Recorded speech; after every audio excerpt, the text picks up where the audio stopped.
Hello, healthy fasters, and welcome back again to our Cheese Fair Week or Maslenitsa episode. Hi, everybody. Hi, Zillions. It's wonderful to be here with you. So, Denise is here with us today to help us through this transition from this week, in which every day of the week you're allowed to eat everything but meat. That includes poultry, so all forms of meat, chicken, and other poultry. But what we can eat this week, also on Wednesday and Friday, dairy, right? Eggs and fish, caviar. Some of these things are eaten in excess traditionally in some of our traditions, like the Russian one, or I don't know if the Ukrainians also do this, but we blины with all sorts of toppings.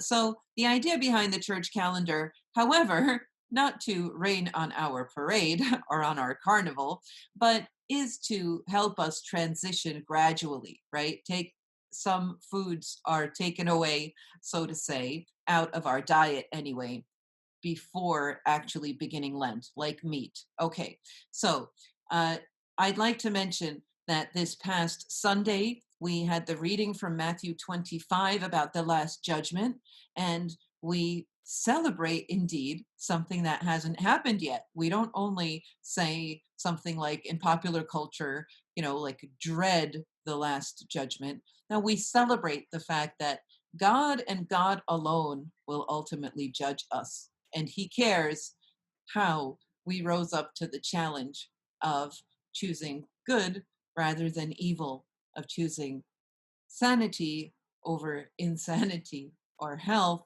over the unhealthy choices, right? So we actually feel dignified by the fact that God holds us accountable, and we don't feel insulted by him, that he doesn't just say, do what you want because you're all going to get a participation trophy.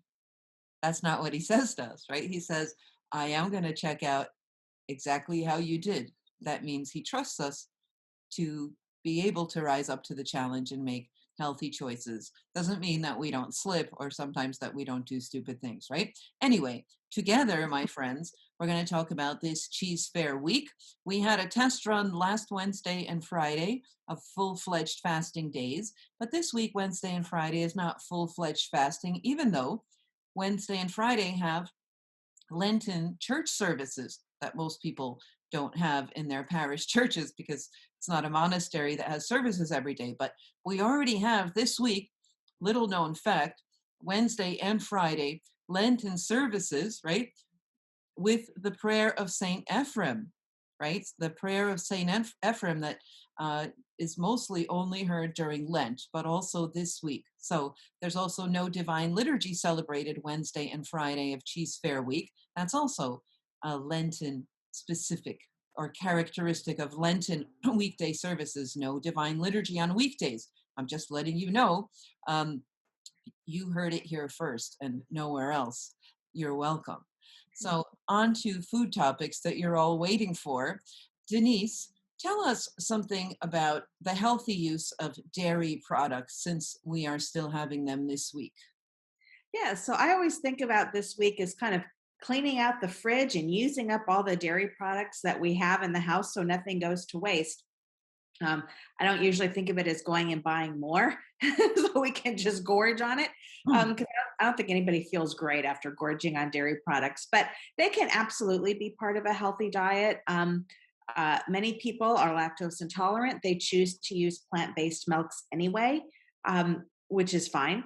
So, either way, so, as we're using dairy, use up what you have.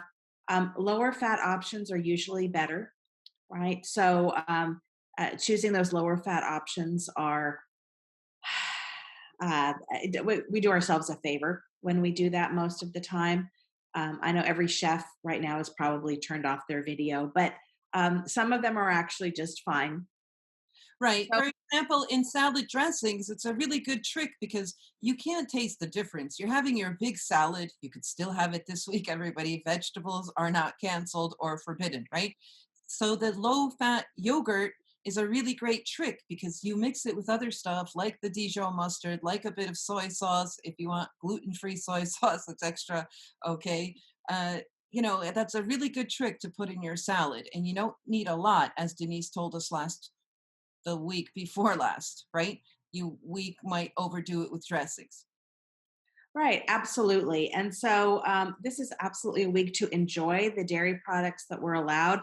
The church, the wisdom of the church in easing us through is really just, I think, beautiful. And so, right, so this is the week where we're not eating anything with legs, right? We're not eating, meat, poultry, pork, lamb. We're not eating that this week. So we want to think not only, yes, we can have fish, we can have eggs, hard boiled eggs in the salad, maybe eggs at breakfast. But there's only so many eggs we can eat before we're just like, okay, I never want to see another egg again. Right. So this is also a good week to start incorporating some of the things we're going to use to replace meat in our diet for Lent. Right. So the plant-based meat replacements are usually more like ground beef or chicken. It's fine to have some of those, but there are some healthier options too. So things like um, tofu, right? Or tofu, right? Tempeh, which is also soy-based, and you crumble it, and it has a really nice texture. And then, of course, our beans. We've been talking about beans the whole time. These soy and beans, soy is actually a bean, right? So if you like edamame, you're eating soybeans. Um, which sometimes freaks out my students, but we get a kick out of that.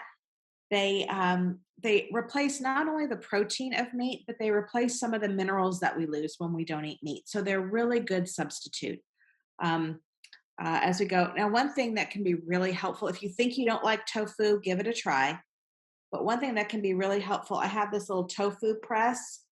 You can order them online. You can find them just about anywhere.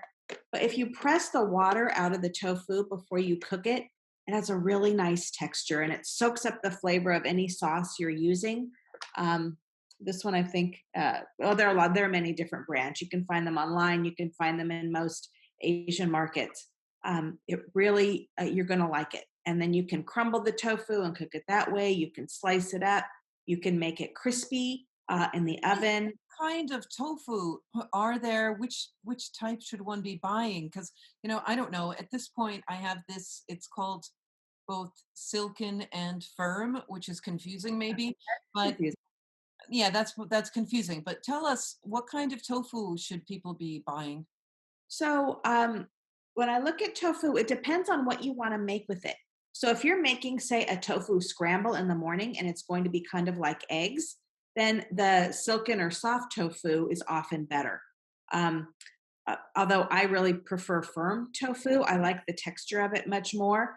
So it really depends on what you're going to do with it. And the recipe should tell you which type of tofu to buy. If it doesn't, and look, if the tofu is supposed to be crispy, then you buy the firm tofu. If it's supposed to be creamy, then you buy the silken tofu, if that helps, sister. Well, I have this electric hand mixer, and I mean, it'll make any tofu very smooth if you mix it, Okay. Well, right? then, right. So then you can buy any kind, right? So then if you buy the firm, this is firm for crispy, and you can make it creamy if you want. I mean, health wise, what I'm trying to ask is There's no difference. this does not need to be refrigerated, you see. So I'm Oh, wondering, does that indicate to us that it's not fresh, that it's not as healthy as, I don't know, we used to buy it in the States in this big bucket from this Chinese store. So it seemed super fresh, like there was a family business of Chinese people that would make it.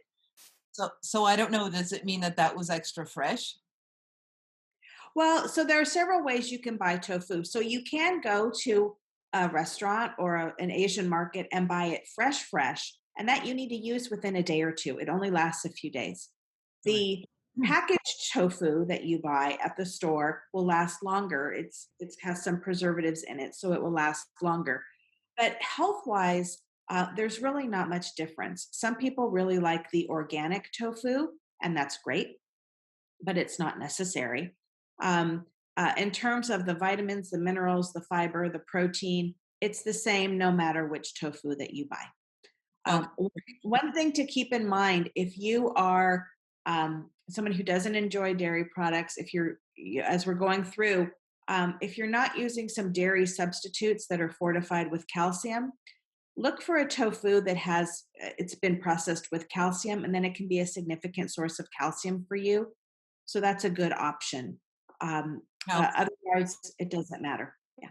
Right. So calcium is a concern. By the way, everybody, since we're talking about Cheese Fair Week, I just want to point out that the meal plans for this week happen to be Meal Plan D. Okay, so D is where you find at the end of your guidebook the meal plans for this week. But uh, for next week coming up for beginning of Lent, you want to take a peek ahead, as you probably have for last week's Wednesday and Friday fast days, right? That you're already planning ahead and think, are you going to be fasting with oil or without oil? Because then you choose between meal plan A, right at the beginning here, it's a completely oil free fast for the weekdays of Lent. But do keep in mind that a lot of families, or even in monasteries, they don't keep a totally oil free fast, except usually for the whole first week, and then only the final days of Great Week or Holy Week right before Pascha. Okay? So plan it out and keep in mind that also, obviously, the meals in plan A, the oil less. If you add a little bit of oil, maybe you want to go with some compromise of just, say, I don't know, a tablespoon of oil in your midday salad. I don't know, but a healthy oil, right? And you do get oils from your half of an avocado. If you're watching portions, you don't overdo it with that, right? But you can just add oil to the meal plans of A, obviously, and then it's the same as B. But look at A and B so that you can see that you have things stocked in your pantry coming up for Lent, because psychologically, it's very important not to be caught without what you need when Lent begins, because then you might start, just you won't get a good start. So preparation, everybody, this week, preparation is very important. You want to know, okay, what's your plan beginning on Monday? And we don't overdo things. There's a reflection in the Lenten guidebook where my daily reflections are about planning a sustainable Lent, right? We want to plan a sustainable thing that we're not going to drop after 3 days and get burnt out, because it's just not doable, right? So we do what we can. We're already practicing this week, right? And we're doing this together. And it's not to make us miserable. It's actually invigorating. You feel better doing it. This is not to be unhappy. It's also not to walk around hungry and just thinking, when am I going to eat again, right? So please look at the nutritional principles, look at pacing yourself, okay? Even in our Typicon, there's an interesting, curious rule at the very first thing that's written for the Monday of the first week of Lent. It says we begin the church services, written for monastics, an hour later than the rest of Lent.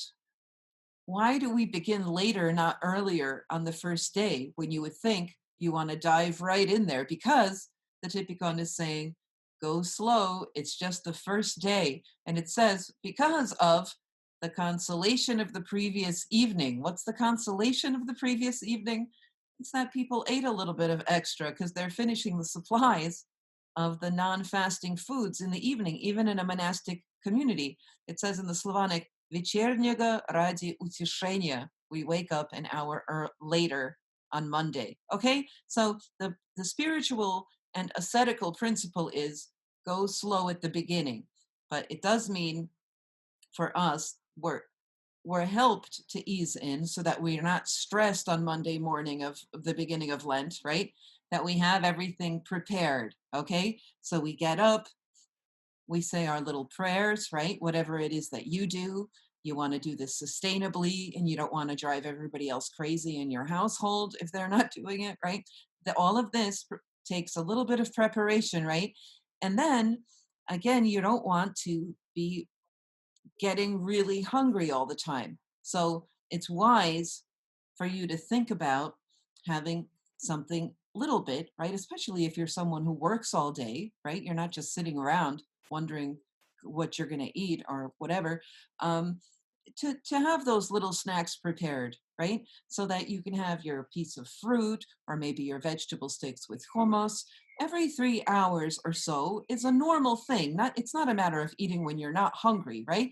But if you're eating this healthy, nourishing food, right, and reasonable portions, you're not attacking the food at meal times. You're just uh, uh, basically, this is a discipline. You are disciplining yourself to eat in an orderly fashion. And if you're also, watching, you have maybe weight concerns or simply discipline concerns, you can consider eating within a 12-hour window. That's not extreme. It's actually doable because we hopefully sleep at night anyway. So, say this is only an example and a suggestion from 7 a.m. to 7 p.m. And if you more or less watch that you have a bit to eat and your main meals uh, in a reasonable space, not that you're working like crazy, just having black coffee until you realize, oh my goodness, it's 1 or 2 in the afternoon. What's going to happen then? You're going to throw yourself on the nearest thing that might be around, like, a quick sandwich or something that's not healthy from the vending machine at work or whatever. This is uh, this is where we lose order, and this is ultimately it ultimately catches up with us and makes us unhealthy, right? So preparation is my big message, right? Denise, tell us about what we're preparing. What are we stocking in our fridge, in our pantry? Absolutely. We have to set ourselves up for success. So that's one of the biggest things with this, because it's if we know that we have good food ready at home, then we can drive by McDonald's and not succumb, right? And yes, I know French fries are technically allowed because they're potatoes, but they don't help us in any certainly not in any healthy way. So we need to have it stocked. So certainly in the Greek tradition, you have your lentils ready to go on Monday, right? For your fakis, right? You have your clean Monday lentil soup. Um, but yeah, right. So lentils, honestly, but you can buy canned soup, low sodium canned lentil soup. If the thought of making homemade lentil soup is too much, that's okay, right? You can buy your canned lentil soup, low sodium. It's perfectly fine.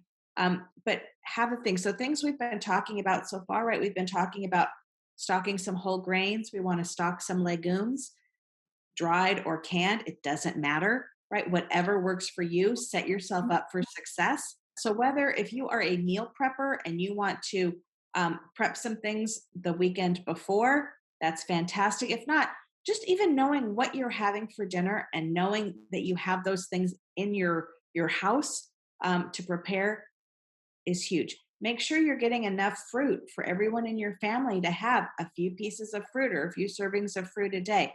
Make sure you've got your greens and your vegetables ready to go. All of this makes it, you know, what do I want to say?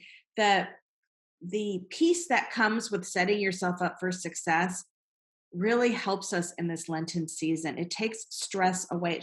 It shouldn't be more stressful. And we prepare, right? We have our meat substitutes ready to go. We have some recipes ready to go, things we want to try to eat. We know what we're going to have. Makes a huge difference. I like to, when I make my brown rice, I make extra so that I know 1 or 2 days later, I can make fried rice, right? And that's a super quick and easy dinner.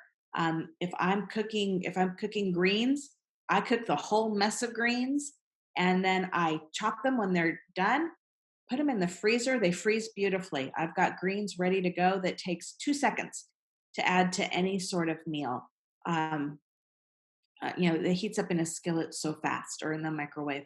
So setting ourselves up for success, we put um, a nice shopping list in there for you. So think about the meals that you're going to have for the week and buy as much as you can, as much as you can store so that you are ready to go.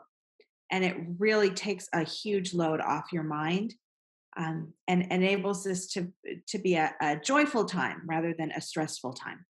Right. That's really important psychologically. Thanks so much, Denise. And practically, of course. So there are those dry goods, that you can buy well in advance, right? The Grechnevaia kasha or buckwheat that the Russians love so much, and all of your grains and beans, and whether it's cans or in the dry form. And then we're cooking a big pot of whatever it is that you find it's easy or useful to eat during your first week of Lent. Whether you make that big pot, uh, I like to make a big pot of the Grechnevaia kasha, as my mother always will and would at the beginning of the week. Or you're making your soup, whatever soup that you might want to eat. That's easy, right? You add a salad on the side or whatever during your week, a whole grain roll, whatever. That's very handy.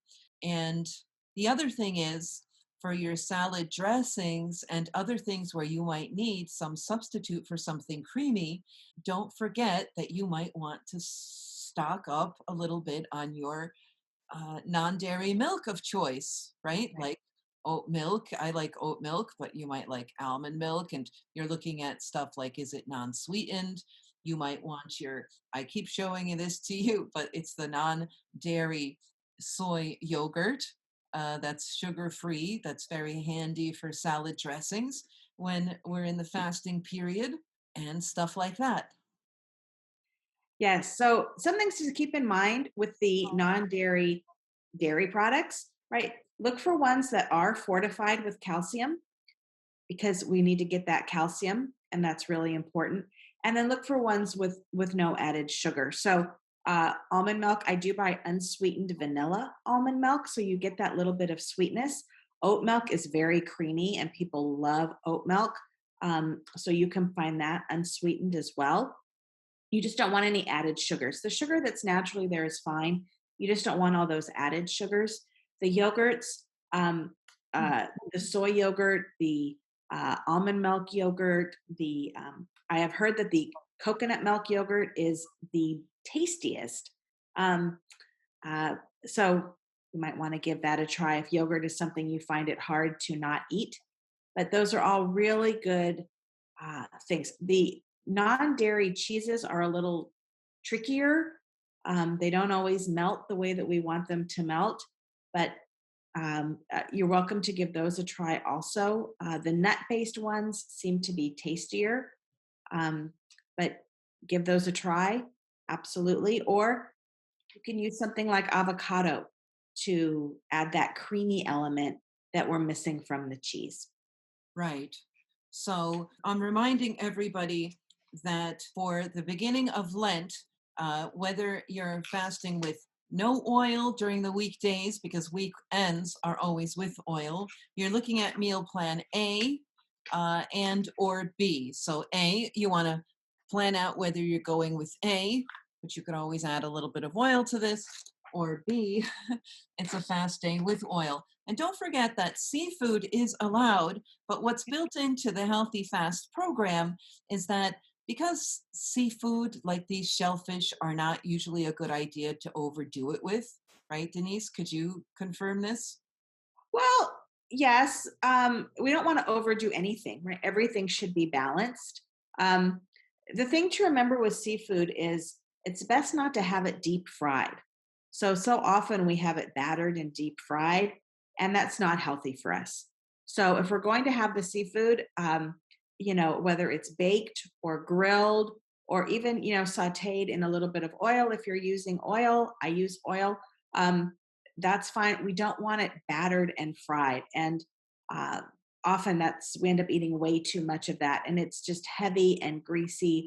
And that frying oil tends to be oxidized, which means it's not very good for our heart.